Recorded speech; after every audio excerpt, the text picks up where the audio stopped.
magluluto ako ng gulay. Ito, nag-isa na ako ng bawang, sibuyas, luya, at saka minced pork, at saka yung cut na parang tabasha, at saka nilagyan ko ng hipon. Sama-sama na, mas maraming lahok, mas masarap. Ayan, ngayon ilalagay ko na itong sitaw. Dami pala ng sitaw ko. Haluin ko lang.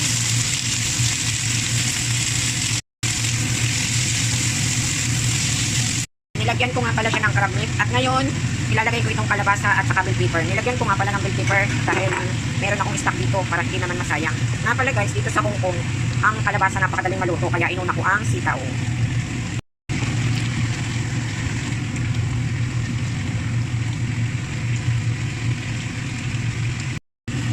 Dahil wala tayo sa bukid, kaya gata-salata ang aking ilalagay. Ayan.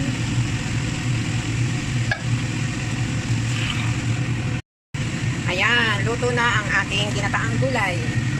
Meat and seafood. Kain tayo. Thank you to all my viewers guys. Thank you.